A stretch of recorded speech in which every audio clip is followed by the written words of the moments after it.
This video reflects my personal opinions only and is for educational purposes. It does not constitute any investment advice. Hi everyone, this is Funman 101. In this video, I want to share my personal views on gold, silver, and Bitcoin, and how I see the 2026 market outlook from a macro and policy perspective. Let's start with gold. Back in late 2025, after gold corrected around 10%, many investors became worried about the outlook. At that time, I remained relatively optimistic, and I expected gold to still have upside potential in 2026. Looking at the current price action, the market is largely moving in line with that view. From my perspective, gold is in a structural bullish trend, not because of short-term speculation, but due to long-term changes in geopolitics, debt levels, and reserve management. Even if we see healthy pullbacks along the way, the broader direction remains positive. Now let's talk about silver. Silver has risen sharply in recent months, but I believe this move is driven more by market sentiment rather than strong structural fundamentals like gold. Some investors argue that silver benefits from AI-related demand, such as solar energy for data centers. Personally, I don't find this argument very convincing.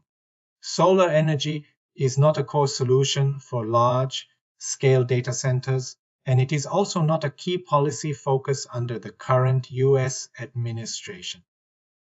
Because of this, silver does not have the same structural demand shift as gold, which means the probability of a meaningful correction is not low. If market sentiment cools down in assets like silver, capital often looks for alternatives. From my view, this could create opportunities for Bitcoin and other crypto assets, especially when valuations remain relatively attractive. Regarding Bitcoin, some people have asked whether recent cases of Bitcoin confiscation would impact crypto investing. I personally don't think so. These types of events have happened multiple times in the past, and they have never changed Bitcoin's core value proposition.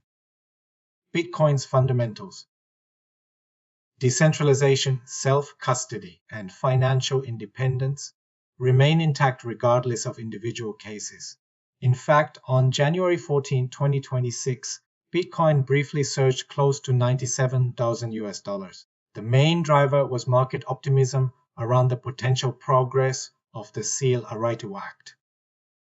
When the legislation was delayed, prices pulled back accordingly. This price action clearly shows that the crypto market is largely driven by policy expectations and capital sentiment, not isolated news events.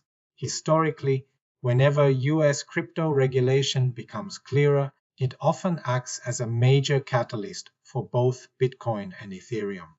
On top of that, the market is closely watching the potential next Federal Reserve Chair, Kevin Warsh. While he is relatively cautious on monetary policy, his stance on stablecoins and blockchain innovation appears more pragmatic than Jerome Powell's. He is not completely opposed to crypto technology, and that matters for long-term regulatory direction. Taking all these factors together, I remain constructively optimistic on the medium to long-term outlook for crypto assets.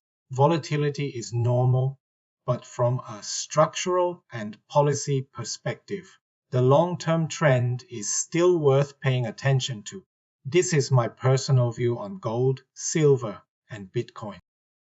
That's all for today's sharing. If you find this video helpful, you're welcome to join my WhatsApp community by scanning the QR code on the screen. I share my latest market views and updates there from time to time.